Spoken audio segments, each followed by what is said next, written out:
देखो भाई हमारा एग्जांपल नंबर है 11.6। A wire of given material having length L, यानी एक तार है जिसकी लंबाई है L। तो लेंथ हमको दे दी L and area of cross section A। Cross section area कितना दे दिया? A दे दिया। हैज अ रेजिस्टेंस ऑफ 4 ओम, और इस स्थिति में रेजिस्टेंस कितना बता दिया हमको? 4 ओम रेजिस्टेंस है। क्लियर है? आगे चलो। What would be the resistance of another wire of the same material? अब इसी मटेरियल का हमने एक दूसरा तार लिया। क्लियर? Having length L/2। अब जो दूसरा तार लिया है उसकी लंबाई कितनी है? L/2। And area of cross section 2A, और एरिया कितना हो गया? 2A हो गया। तो अब इस दूसरे तार की, अनदर तार का हमको क्या बताना है? रेजिस्टेंस बताना है कि इसका रेजिस्टेंस कितना होगा। What would be the resistance? तो इसका रेजिस्टेंस बताओ, सेकंड केस में रेजिस्टेंस क्या होगा? ये है हमारा सवाल। क्लियर? तो अब देखो, सबसे पहले तो देसी तरीके से बता देता हूँ, फिर बिलायती तरीके से बताता हूँ मैं आपको।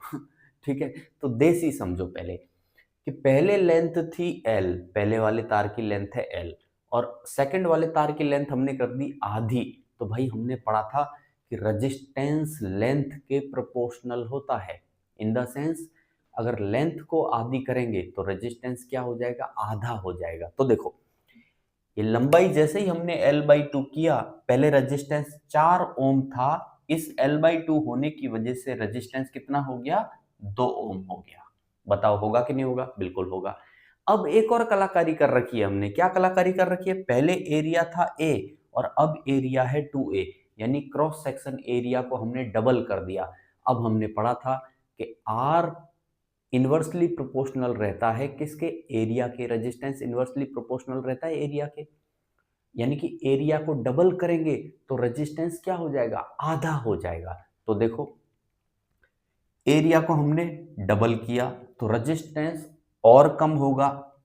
तो 2 ओम तो इसकी वजह से हुआ, लेंथ आधी करने की वजह से 2 ओम हुआ, और एरिया डबल कर दिया तो और आधा होगा, यानी 2 ओम का आधा होगा, यानी कि कितना आएगा? 1 ओम आएगा। हमको पता तो चल गया भाई कि रेजिस्टेंस कितना है? 1 ओम है। अब बात ये आती है कि निकालें कैसे, इसको सॉल्व कैसे करें। देखो, इस केस में सबसे पहले हम समझते हैं कि इस केस में क्या हो रहा है भाई। हमने पढ़ा था R is equal to rho L upon A. पढ़ा था कि नहीं पढ़ा था? पढ़ा था, बिल्कुल। L मेरे पास है, A मेरे पास है, R मुझे दिया गया 4 ओम। ठीक है भाई, तो देखो यहां रख दो 4 बराबर रो L/A। बताओ कोई दिक्कत है? यहां तक होनी ही नहीं चाहिए। अब सेकंड केस में, इस केस में अगर मैं रेजिस्टेंस निकालूं सेकंड केस में, तो क्या आएगा? R बराबर, फॉर्मूला तो वही है, रो L/A, लेकिन रेजिस्टेंस मुझे निकालना है। रो तो वही रहेगा, मटेरियल सेम है तो रो सेम रहेगा। लेंथ जो है इस बार क्या है? L/2, और एरिया जो है इस बार क्या है? 2A है कि नहीं? बिल्कुल। अब इसे सॉल्व कर लेते हैं जरा, क्या बनेगा देखो। ये बनेगा रो, ये L/2, L/2 आएगा, और ये आएगा नीचे 2A, यानी क्या आया?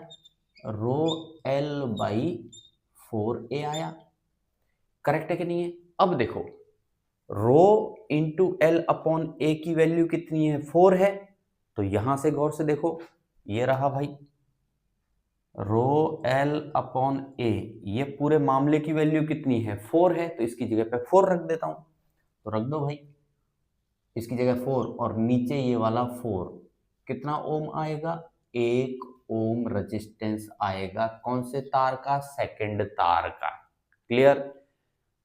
जिसकी लेंथ आधी कर दी, जिसका क्रॉस सेक्शन एरिया डबल कर दिया, उसका रेजिस्टेंस 1 ओम। क्लियर है? ओके।